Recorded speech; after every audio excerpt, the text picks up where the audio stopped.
मेरे प्रिय दर्शकों, आज आप एक ऐसी अद्भुत कथा सुनने जा रहे हैं जो केवल कहानी नहीं है, बल्कि जीवन के सबसे गहरे सत्य को प्रकट करती है। पर मैं आपसे एक बात साफ कहना चाहता हूं, अगर आप इसे बीच में छोड़ देंगे, अधूरा सुनेंगे, तो यह आपके लिए उतना ही बेकार होगा जितना अधूरा ज्ञान। और आप जानते ही हैं, अधूरा ज्ञान न केवल निरर्थक होता है, बल्कि कई बार जीवन को गलत दिशा में भी ले जाता है। तो मेरा आपसे विनम्र निवेदन है, इस वीडियो को शुरू से अंत तक जरूर सुनिए। बीच में एक भी पल स्किप मत कीजिए, क्योंकि इस कथा को सुनने के बाद आप समझेंगे कि क्यों जीवन में बार बार दुख आता है, क्यों हम भय और असुरक्षा से जूझते हैं, और सबसे जरूरी, कैसे उस भय को जीतकर भीतर शांति और संतोष पाया जा सकता है।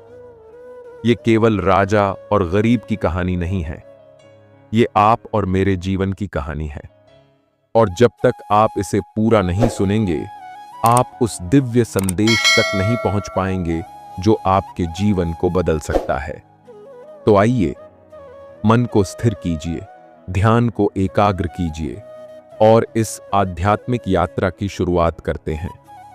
प्राचीन भारत का समय था, एक ऐसा राज्य जिसकी प्राचीरें आसमान से बातें करती थीं और महलों की दीवारें सोने चांदी से जड़ी हुई थीं। उस राज्य का राजा था वीरेंद्र। वैभव और शक्ति में उसका कोई सानी नहीं था। राज सिंहासन पर बैठते ही उसकी आभा से पूरा दरबार कांप उठता था। प्रजा उसकी जय जयकार करती और दरबारी उसकी एक दृष्टि पाकर गर्व से भर जाते। किंतु यह केवल बाहरी जगमगाहट थी। महलों की चमक के पीछे राजा वीरेंद्र का हृदय भय और असुरक्षा से भरा हुआ था। हर रात जब दीपक की लौ बुझ जाती और राजमहल के गलियारे सन्नाटे से भर जाते, तब नींद उसके पास नहीं आती। मन में एक ही भय बार बार गूंजता, अगर मेरा राज्य छिन गया तो, अगर मृत्यु अचानक आ गई तो, अगर मेरी कीर्ति धूल बनकर मिट्टी में मिल गई तो। बाहर से सब कुछ पाने वाला यह राजा भीतर से टूटा हुआ और भयभीत था। राज्य की सीमा पर एक छोटा सा गांव था। वहां मिट्टी की झोपड़ियां थीं, धूल भरी पगडंडियां थीं और मेहनतकश लोग थे। उन्हीं झोपड़ियों में से एक झोपड़ी में रहता था रहा दिन भर जंगल से लकड़ियां काटता और उन्हें बेचकर अपने परिवार का पेट पालता। उसकी झोपड़ी में न तो रत्न थे, न ही भोजन का भंडार, पर एक चीज वहां थी जो पूरे महल में भी नहीं मिलती थी, संतोष। रहा का एक बेटा था, आदित्य। उसका रूप रंग साधारण था, कपड़े फटे पुराने थे, पर उसकी आंखों में अजीब सी चमक थी। उसकी बातें अक्सर उम्र से परे गहरी होती, जिससे गांव के लोग उसे देख हैरान हो जाते। एक दिन आदित्य ने अपने पिता से पूछा, बाबा, हमारे पास इतना कम क्यों है? क्यों हम झोपड़ी में रहते हैं जबकि राजा सोने के महल में रहता है? क्यों मैं राजकुमार की तरह नहीं जी सकता? रहा ने मुस्कुराकर बेटे के सिर पर हाथ रखा और बोला, बेटा, जो होना है वह होकर रहेगा। कोई चाहे तो भी ईश्वर की लीला को बदल नहीं सकता। भाग्य किसी को महल देता है, किसी को झोपड़ी। पर याद रख, महलों से सुख नहीं मिलता और झोपड़ी से दुख तय नहीं होता। असली धन श्रद्धा है। अगर तेरे पास श्रद्धा है तो तू सबसे धनी है। यह उत्तर आदित्य के मन में गहराई से उतर गया। उस दिन से उसने ठान लिया कि जीवन में चाहे जो हो, वह ईश्वर पर अपना विश्वास कभी नहीं छोड़ेगा। कुछ समय बाद राजा वीरेंद्र शिकार पर निकला। सैकड़ों सैनिक, हाथी, घोड़े और दरबारी उसके साथ थे। राजमहल से निकलते हुए उसकी आंखों में घमंड झलक रहा था। शिकार करते करते वह राज्य की सीमा पर बसे उसी गांव तक पहुंच गया। गांव वाले भयभीत होकर रास्ता छोड़ने लगे, पर तभी उसकी नजर एक छोटे लड़के पर पड़ी। वह आदित्य था। फटे कपड़ों में, हाथ में टूटी लकड़ी लिए वह बिना किसी भय के सामने खड़ा था। राजा ने घोड़े से उतरकर उस बालक से कहा, तुझे डर नहीं लगता? मैं इस राज्य का राजा हूं, मेरे आगे सब झुकते हैं, और तू इस हाल में भी मेरे सामने बिना कांपे खड़ा है? आदित्य मुस्कुराया और शांत स्वर में बोला, महाराज, जिसे खोने का डर हो वही डरता है। मेरे पास कुछ नहीं है तो खोने का भय कैसा, और ईश्वर है तो चिंता कैसी। यह सुनकर राजा अवाक रह गया। एक गरीब बालक के मुंह से ऐसे शब्द सुनकर उसका हृदय कांप उठा। वह सोचने लगा, मेरे पास सब कुछ है, फिर भी मैं भय से भरा हूं, और इस बालक के पास कुछ भी नहीं है, फिर भी निडर है। उस रात जब राजा अपने सोने चांदी से जड़े पलंग पर लेटा तो नींद उसकी आंखों से कोसों दूर थी। बार बार वही शब्द उसके भीतर गूंज रहे थे, जिसके पास खोने को कुछ नहीं वही निडर होता है। राजा ने खुद से प्रश्न किया, तो क्या मैं वास्तव में गरीब हूं? क्या इस बालक के पास वह चीज है जो मेरे पास नहीं? और शायद उसी क्षण उसके भीतर की यात्रा शुरू हुई। राजा वीरेंद्र की वह रात बेचैनी से भरी थी। राजमहल के भीतर सब सो चुके थे, पर उसकी आंखों से नींद गायब थी। जिस महल को वह अपनी शान समझता था, उसी की दीवारें उसे पिंजरे की तरह लग रही थीं। दीपक की लौ कांप रही थी और राजा का मन भी उतना ही डगमगा रहा था। जिसके पास खोने को कुछ नहीं वही निडर होता है। उस छोटे से बालक के शब्द उसे भीतर तक हिला चुके थे। राजा सोचने लगा, क्या सचमुच मैं ही सबसे बड़ा डरपोक हूं? मेरे पास साम्राज्य है, रत्न हैं, सेनाएं हैं, फिर भी मेरे हृदय में भय क्यों है? और उस गरीब बालक के पास कुछ भी नहीं, फिर भी उसका मन इतना दृढ़ कैसे? सुबह होते ही राजा ने अपने विश्वसनीय मंत्री को बुलाया। उसने धीमे स्वर में कहा, मंत्री, कल मैंने एक गरीब लड़के से बात की। उसकी बातों ने मेरे भीतर हलचल मचा दी है। मैं उसके बारे में और जानना चाहता हूं। वह कौन है? कहां रहता है? मंत्री ने तुरंत गांव में अपने आदमी भेजे और कुछ ही घंटों में खबर लाई। महाराज, वह लड़का रहा नामक लकड़हारे का बेटा है। वे लोग अत्यंत निर्धन हैं, लेकिन गांव में सब उनका सम्मान करते हैं, क्योंकि रहा ईमानदार और सरल स्वभाव का है। उसका बेटा आदित्य भी बचपन से ही गहरी बातें करता है। राजा चुपचाप यह सब सुनता रहा। उसका मन कह रहा था कि वह स्वयं जाकर उस परिवार को देखे। अगले ही दिन भेष बदलकर वह साधारण वस्त्रों में गांव पहुंचा। महल से निकलने वाला यह राजा आज पहली बार गांव की मिट्टी में उतरा। उसने देखा, राहा जंगल से लकड़ियां लाकर अपनी झोपड़ी के बाहर रख रहा है, और आदित्य मिट्टी से बने एक छोटे दीपक में तेल डालकर उसे जलाने की कोशिश कर रहा है। झोपड़ी इतनी टूटी फूटी थी कि बारिश की बूंदें अंदर आ सकती थीं, पर उनके चेहरे पर कोई शिकन नहीं थी। राजा ने पास जाकर राहा से कहा, भाई, तुम इतना कठोर परिश्रम करते हो, फिर भी जीवन इतना कठिन क्यों है? क्या तुम्हें कभी यह नहीं लगता कि भाग्य ने तुम्हारे साथ अन्याय किया है?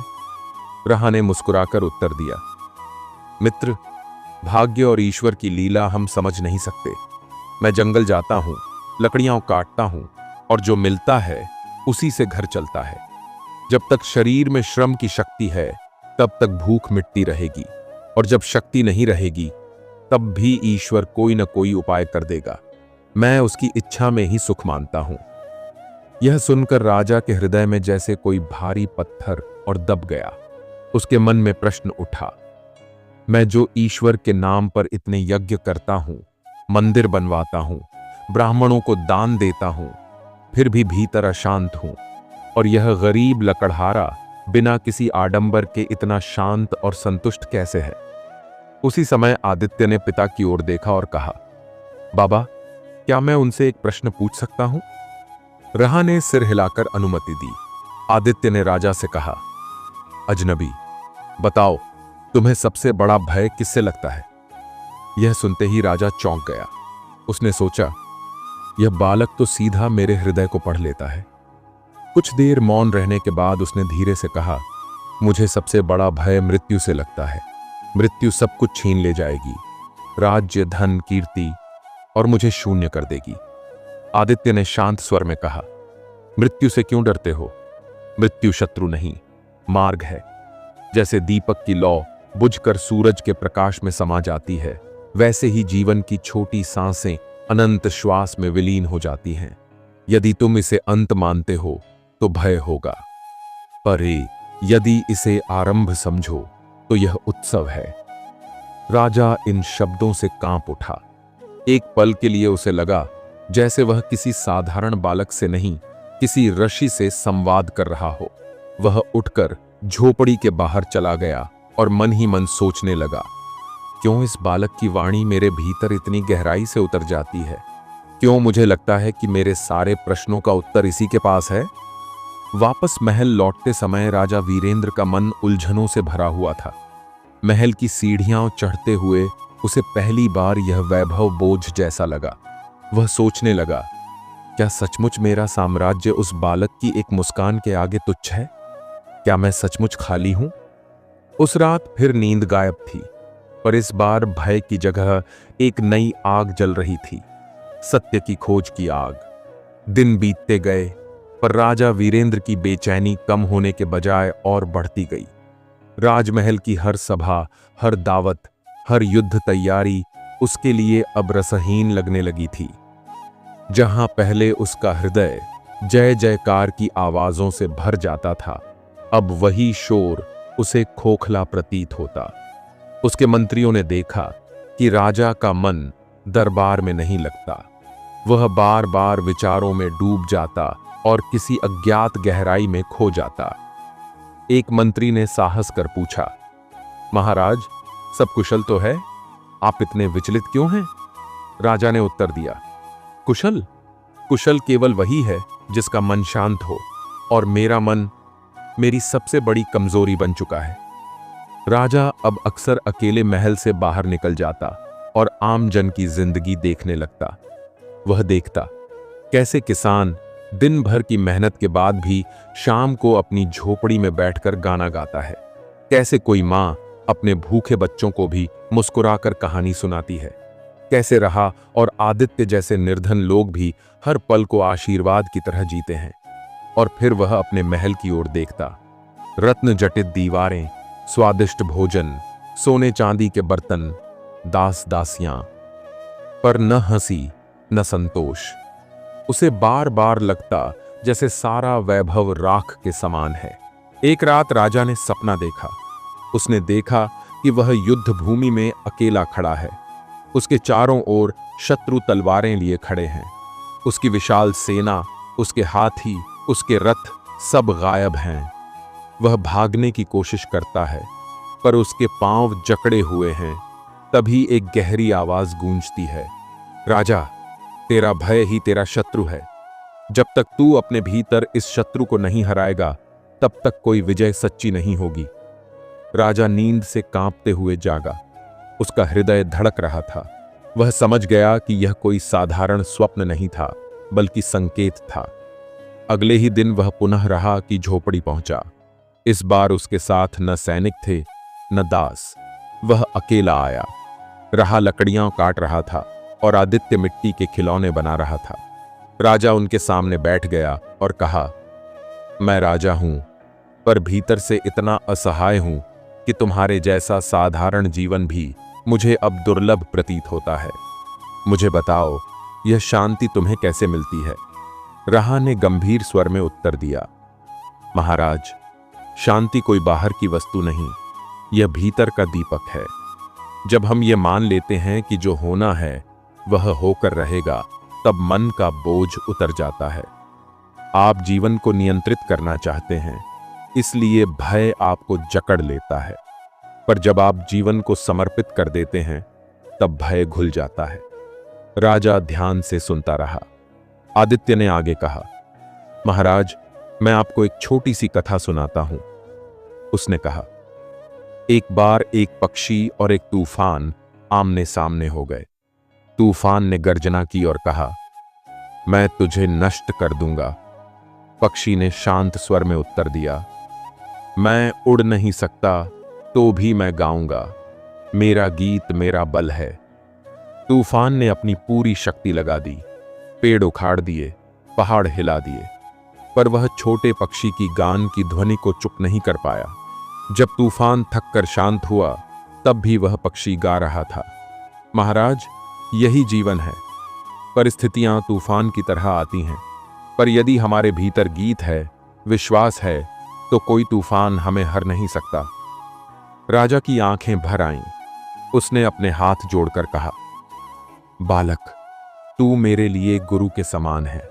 मुझे समझ आ गया कि मेरा भय मेरे ही मन से उपजा है। उस रात राजा महल लौटा तो पहली बार उसने अपने सोने चांदी के आभूषण उतार दिए और उन्हें दूर रखकर जमीन पर सो गया। वह सोचने लगा, सचमुच मन का बोझ ही सबसे बड़ा कैद खाना है और शायद उस झोपड़ी का दीपक मेरी आत्मा के अंधकार को जलाने आया है। लेकिन यह केवल शुरुआत थी। राजा का यह आंतरिक संघर्ष अब राज्य की राजनीति और उसकी प्रजा के जीवन को भी प्रभावित करने वाला था। राजा वीरेंद्र की यह आंतरिक हलचल अब छुपाए नहीं छुप रही थी। दरबारियों को आशंका होने लगी कि कहीं महाराज किसी रोग से ग्रसित तो नहीं हो गए। कई मंत्री फुसफुसाने लगे कि राजा का मन कमजोर हो गया है और यह राज्य के लिए संकट का संकेत हो सकता है। परंतु राजा अब इन बातों पर ध्यान ही नहीं देता था। उसे केवल अपने भीतर की सच्चाई की खोज करनी थी। एक दिन उसने अपने दरबार में घोषणा की, हे प्रजाजनों, मैं तुमसे एक प्रश्न पूछना चाहता हूं। बताओ, इस जीवन में सबसे बड़ा सुख किसमें है? सभा में हलचल मच गई। कोई बोला, धन ही सबसे बड़ा सुख है। दूसरा बोला, यश और कीर्ति से बढ़कर कुछ नहीं। कोई कहने लगा, शक्ति और सेना ही सब कुछ है। राजा ने सबकी बातें सुनी और फिर धीरे से बोला, मैंने इन सब का अनुभव किया है। मेरे पास धन है, यश है, सेना है, फिर भी मेरा मन सूना है। मुझे सच्चा उत्तर यहां नहीं मिला। सभा में सन्नाटा छा गया। सभी दरबारी एक दूसरे का चेहरा देखने लगे। तभी राजा ने अचानक आदेश दिया, कल से मैं दरबार से अनुपस्थित रहूंगा। मैं अपनी आत्मा की खोज पर निकल रहा हूं। राज्य की देखभाल मंत्रिमंडल करेगा। जब तक मुझे सत्य न मिल जाए, मैं वापस नहीं लौटूंगा। यह सुनकर पूरे राज्य में खलबली मच गई। प्रजा हैरान थी। कैसा राजा है जो सिंहासन छोड़कर अज्ञात यात्रा पर निकल रहा है? कुछ लोग बोले, महाराज पागल हो गए हैं, और कुछ ने कहा, नहीं, वे सच्चे ज्ञानी बनने की राह पर चल पड़े हैं। राजा वीरेंद्र ने साधारण वस्त्र पहने, हाथ में केवल एक लाठी ली और अकेले निकल पड़ा। वह जंगलों में भटकता, गांव-गांव जाता और लोगों से उनके जीवन के बारे में पूछता। हर किसी से वह एक ही प्रश्न करता, तुम्हें जीवन में सबसे बड़ा सुख किसमें मिलता है?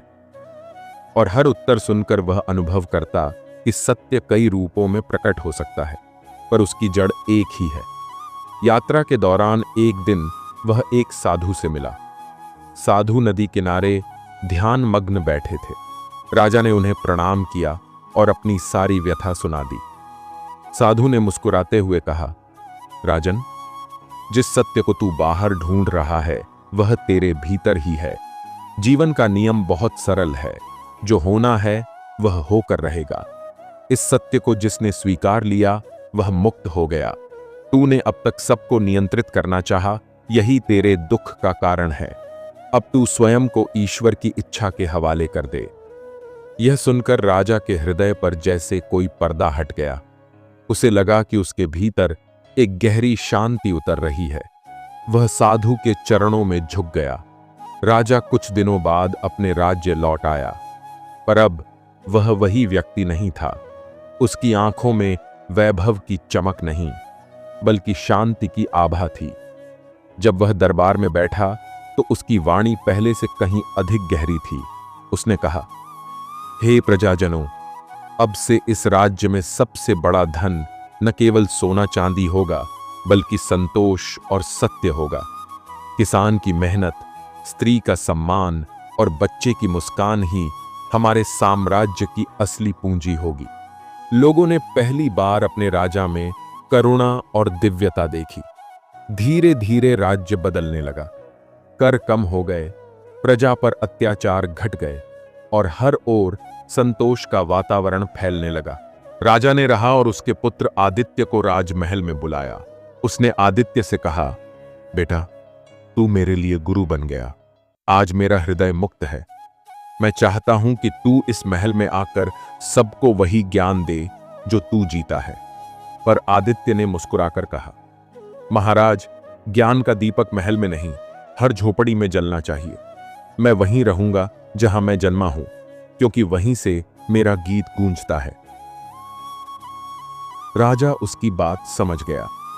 उसने पूरे राज्य में आश्रमों और विद्या केंद्रों की स्थापना की, ताकि हर बालक और हर इंसान यह सत्य समझ सके कि जो होना है वह होकर रहेगा। समय बीतता गया। राजा का राज्य सुखी और समृद्ध होने लगा। लोग कहते, वीरेंद्र केवल राजा नहीं, एक ऋषि है जिसने राज्य को बदल दिया। और राजा जब भी अपनी यात्रा को याद करता, उसे वही रात याद आती जब एक निर्धन बालक ने उससे कहा था, मृत्यु से क्यों डरते हो? अब उसका हृदय उस प्रश्न का उत्तर पा चुका था।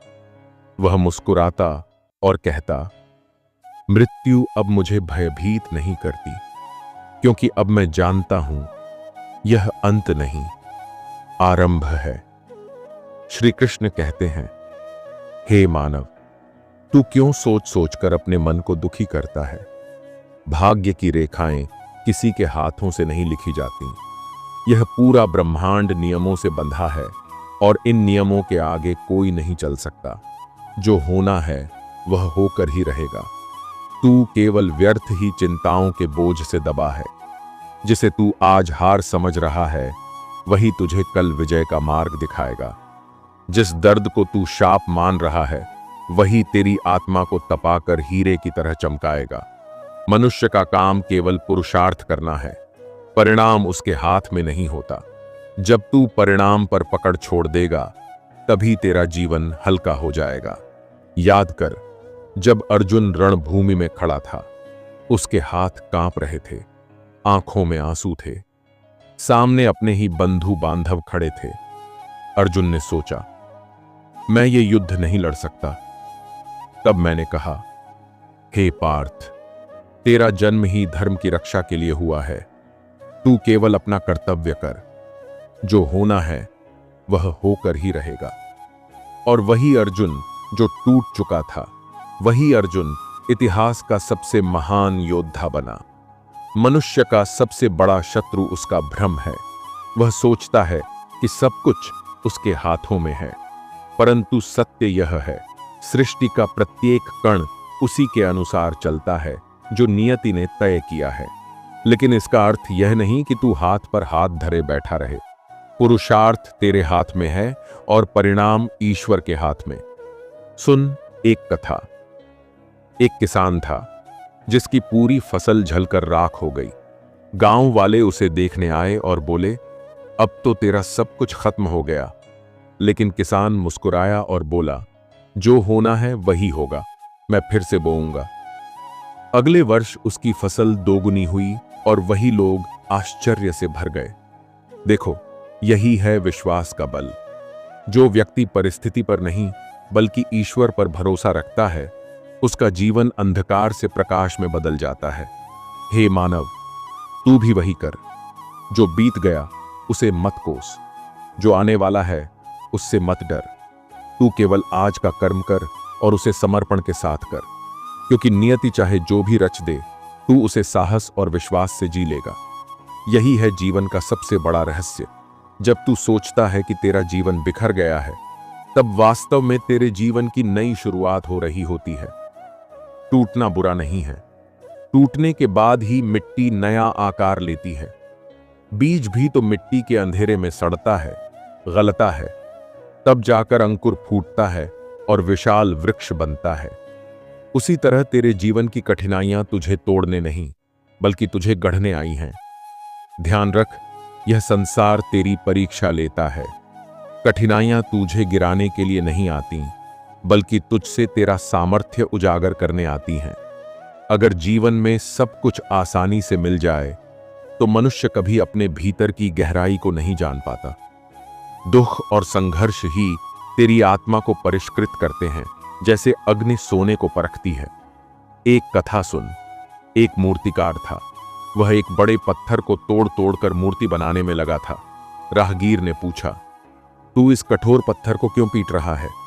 मूर्तिकार मुस्कुराकर बोला, मैं इस पत्थर को नहीं तोड़ रहा, मैं इसके भीतर छिपे भगवान को बाहर ला रहा हूं। ऐसे ही जब जीवन तुझे चोट पहुंचाता है, समझ लेना कि नियति तुझे तोड़ नहीं रही, बल्कि तेरे भीतर छिपे भगवान को बाहर ला रही है। मनुष्य हर समय यही सोचता है, मेरे साथ ही क्यों? परंतु सत्य यह है कि हर घटना का एक उद्देश्य होता है। जो तुझे आज समझ में नहीं आ रहा, वही कल तेरे जीवन का सबसे बड़ा वरदान बन जाएगा। तू पीछे मुड़कर देख, तेरा हर दुहक, हर हार, हर टूटन ने तुझे आगे बढ़ाया है। अगर वे कठिनाइयां ना आती तो तू वही पुराना, कमजोर और डरपोक इंसान बना रहता। हे मानव, भविष्य को लेकर चिंता मत कर। तू सोचता है, अगर ये हो गया तो क्या होगा, अगर वो न हुआ तो क्या होगा। पर तू जान ले, जो होना है वह होकर ही रहेगा। चिंता करके तू उसे रोक नहीं सकता। हां, इतना अवश्य है कि चिंता करके तू अपना वर्तमान जरूर खो देता है। और याद रख, जो वर्तमान खो देता है वह भविष्य भी खो देता है। देख अर्जुन की ही कथा। जब उसने धनुष नीचे रख दिया, तब उसका मन भविष्य के भय से घिरा हुआ था। अगर मैंने युद्ध किया तो मेरे लोग मर जाएंगे, अगर नहीं किया तो धर्म नष्ट हो जाएगा। वह अगर और लेकिन के जाल में फंस गया। तब मैंने कहा, हे पार्थ, तेरे हाथ में केवल कर्म है, फल नहीं। तू केवल अपना कर्तव्य कर, फल की चिंता मत कर। यही जीवन का सबसे बड़ा रहस्य है। श्री कृष्ण कहते हैं, आज तेरा भी वही हाल है। तू सोच रहा है, अगर नौकरी न मिली तो, अगर व्यापार में नुकसान हुआ तो, अगर लोग मेरा साथ छोड़ दें तो। लेकिन सुन, यह सब तेरा काम नहीं है।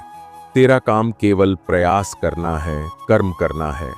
जो होना है वह होकर रहेगा। तू उसका मालिक नहीं है। एक और कथा सुनाए। एक बार एक साधु नदी के किनारे बैठा हुआ था। उसने देखा एक बिच्छू पानी में बह रहा है। साधु ने हाथ बढ़ाकर बिच्छू को बाहर निकाला, लेकिन बिच्छू ने उसे डंक मार दिया। साधु का हाथ सूज गया, फिर भी उसने बिच्छू को पानी में गिरने नहीं दिया। एक आदमी ने पूछा, बाबा, ये तो कृतघ्न है, डंक मार रहा है, फिर भी आप क्यों इसे बचा रहे हो? साधु ने मुस्कुराकर कहा, इसका धर्म है डंक मारना और मेरा धर्म है बचाना। मैं अपना धर्म क्यों छोड़ दूं? समझ ले मानव, तेरा काम है कर्म करना। लोग तेरे साथ कैसा व्यवहार करते हैं, परिस्थितियां कैसी भी हों, तू अपना धर्म मत छोड़। परिणाम चाहे जैसा भी हो, तेरी आत्मा शांत रहेगी। जो बीत गया उसे याद करके मत रो। नदी का बहा हुआ पानी कभी लौट कर नहीं आता, वैसे ही बीता हुआ समय लौट कर नहीं आएगा। और जो आने वाला है उस पर तेरा कोई अधिकार नहीं है। तेरा अधिकार केवल इस क्षण पर है। अगर तू इस क्षण को सुंदर बना ले तो भविष्य स्वयं ही सुंदर बन जाएगा। याद रख, असफलता केवल एक घटना है, तेरा परिचय नहीं। दुख केवल एक परिस्थिति है, तेरा स्वरूप नहीं। और मृत्यु भी केवल एक परिवर्तन है, अंत नहीं। इसलिए भय को छोड़ और विश्वास के साथ जी। जब तू यह समझ लेगा कि जो होना है वह होकर रहेगा, तब तेरे भीतर से भय समाप्त हो जाएगा। और जिस क्षण भय समाप्त होता है, उसी क्षण जीवन की असली आजादी शुरू होती है। हे मानव, तुझे मृत्यु से इतना भय क्यों है? मृत्यु अंत नहीं, केवल एक परिवर्तन है। जिस प्रकार मनुष्य पुराने वस्त्र त्याग कर नए वस्त्र धारण करता है, उसी प्रकार आत्मा पुराने शरीर को छोड़कर नया शरीर धारण करती है। यह शरीर मिट्टी से बना है और मिट्टी में ही मिल जाएगा, परंतु तू शरीर नहीं है, तू आत्मा है। आत्मा न जन्म लेती है न मरती है। य एनम वेत्ति हंतारम यश्चैनम मन्यते हतम, उभौ तो न विजानी तो नायम हंति न हन्यते। श्री कृष्ण कहते हैं, यदि तू किसी को मारने वाला समझता है या किसी को मरा हुआ मानता है तो तू अज्ञान में है। आत्मा न किसी को मारती है न किसी से मारी जाती है। जब तू यह सत्य जान लेगा, तब मृत्यु का भय तेरे हृदय से सदा के लिए मिट जाएगा। भाग्य की बात करता है तू। भाग्य वही है जो तेरे कर्मों से बनता है। बीते जन्मों के कर्म आज की परिस्थिति बनकर खड़े हैं और आज के कर्म ही कल का भाग्य बनेंगे। इसलिए भाग्य पर मत रो, कर्म बदल। जब तू कर्म बदल देगा, तब नियति का स्वरूप भी बदल जाएगा। सुन एक कथा। एक राजा था जिसे अपने भाग्य पर बड़ा अभिमान था। वह कहता था, मेरे भाग्य में सब कुछ लिखा है, मुझे कुछ करने की जरूरत नहीं। एक दिन उसका घोड़ा मर गया। राजा ने कहा, यह भी भाग्य था। कुछ दिनों बाद उसकी सेना हार गई। राजा बोला, भाग्य ही तो था। धीरे धीरे राज्य भी चला गया। तब एक साधु ने उससे कहा, राजन, भाग्य का बहाना बनाकर तूने कर्म छोड़ दिया और यही तेरे विनाश का कारण बना। समझ ले मानव, भाग्य बहाना नहीं है, यह केवल बीते कर्मों का लेखा है। अगर तू आज जाग गया तो कल का भाग्य बदल सकता है। मोक्ष का रहस्य भी इसी में छिपा है। जब तू परिणाम की चिंता छोड़कर केवल कर्म करता है, जब तू सुख दुख में समान रहता है, जब तू हर परिस्थिति में ईश्वर पर विश्वास रखता है, तभी तेरे भीतर शांति जन्म लेती है। और यही शांति ही मोक्ष है। मोक्ष कहीं और जाने का नाम नहीं, बल्कि अपने भीतर लौट आने का नाम है। तेरे जीवन की हर घटना तुझे इसी ओर ले जा रही है। हर दर्द, हर आघात, हर हानि तुझे धीरे धीरे उस सत्य की ओर खींच रही है, जहां तू समझेगा, मैं शरीर नहीं हूं, मैं आत्मा हूं। और जब यह समझ स्थिर हो जाएगी, तब कोई दुख तुझे छू भी नहीं पाएगा। श्री कृष्ण कहते हैं, जो होना है वह होकर रहेगा। तू रोक नहीं सकता, बदल नहीं सकता, लेकिन तू यह तय कर सकता है कि मैं उसे कैसे जीऊंगा। अगर तू उसे रोकर जीता है तो हर घटना तुझे तोड़ देगी। अगर तू उसे स्वीकार करके जीता है तो वही घटना तुझे गढ़ देगी। याद रख, यह जीवन तेरी परीक्षा नहीं, तेरी साधना है, और साधना का फल हमेशा मुक्ति है। हे मानव, अब जब तूने यह सत्य सुन लिया, जो होना है वह होकर ही रहेगा, तो अपने हृदय में इसे स्थिर कर ले। यह वाणी तेरे जीवन के अंधकार में दीपक बनकर जले, यही मेरी कामना है। यदि इस दिव्य संदेश ने तेरे हृदय को छुआ है, तो कमेंट में सच्चे मन से लिख, जय श्री कृष्ण। तेरी यह पुकार प्रेम की तरंग बनकर सीधे मुरलीधर के चरणों तक पहुंचेगी। और हां, इस संदेश को अपने तक ही सीमित मत रख, क्योंकि हो सकता है तेरे किसी अपने का जीवन इस ज्ञान की एक किरण से बदल जाए।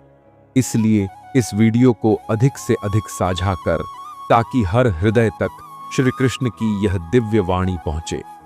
यदि तू ऐसी ही गहराई से भरी बातें प्रतिदिन सुनना चाहता है, तो अभी संधान कुंज चैनल को सब्सक्राइब कर ले, क्योंकि यह केवल एक चैनल नहीं, बल्कि तेरे और ईश्वर के बीच एक सेतु है। याद रख, तेरी एक क्लिक केवल सब्सक्राइब नहीं है, बल्कि यह तेरे जीवन की यात्रा में एक और दिव्य कदम है। तो मिलते हैं अगली बार एक और दिव्य संदेश के साथ। तब तक तेरा हर श्वास, तेरी हर धड़कन श्री कृष्ण की मुरली की ध्वनि में रच बस जाए। जय श्री कृष्ण।